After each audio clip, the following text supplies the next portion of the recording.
Okay, so how do we identify our North Star if you are writing memoir? You've got 5 questions in your PDF, and let me guide you through them. The first one is the specific situation, challenge, or moment in time I'm going to be writing about is. So it's not your whole life. This is not an autobiography. You may pull backstory from times in the past to help support something that you're explaining in the present or at that moment that it happened, but it's not a full linear thing.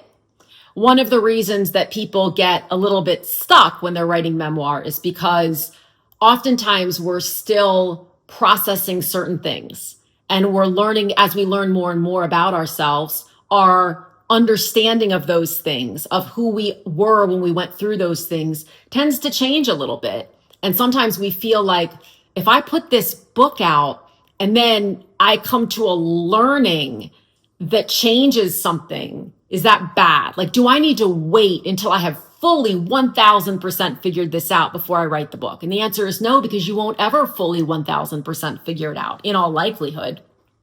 That's the beauty of personal growth. It's always happening. What is important, however, is knowing that you're far enough on the other side of it to be able to write about it in a powerful way. You're not still really angry, which doesn't mean that when you write pieces of it, you won't still have some anger. You probably will, or some sadness, or some regret, or whatever word you want to use to describe that.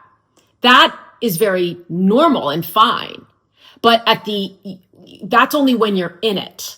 And then you can come back out because you have healed enough to be able to write about it in a powerfully vulnerable way, which is another thing we can talk about later.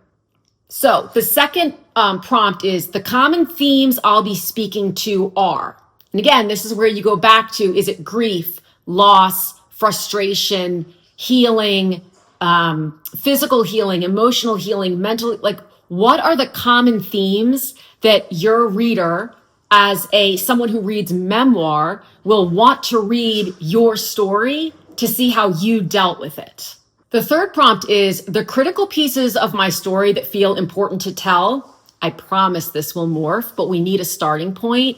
What are the moments within that capsule of time or experience that feel important for you to share with the reader? And remember, it's not just about telling your story for your story's sake.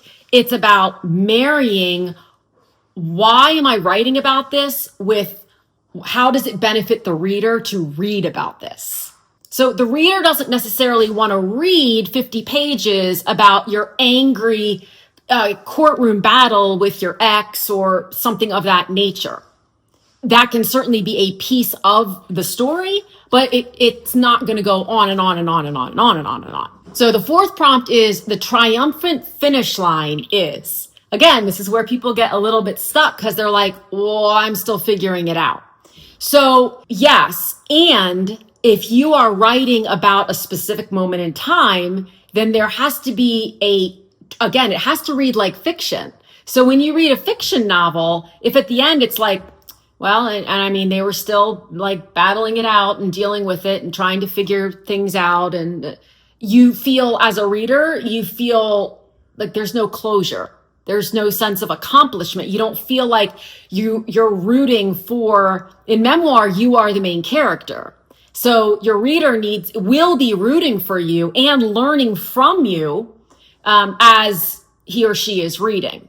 So what is the final triumphant moment that you are writing your way toward in this memoir? And that will help you get to that fifth prompt, which is, this is a story about. And it's probably it needs to be less than 20 words. And you don't need to wait till you have this perfected to start writing. But keep it near you, near your computer, near your journal, whatever you're writing in, keep that North Star near you so that you can keep reminding yourself, oh, nope, the book isn't about that. I'm not going to go there during my writing time today. I'm going to stay focused on stuff that the book is about.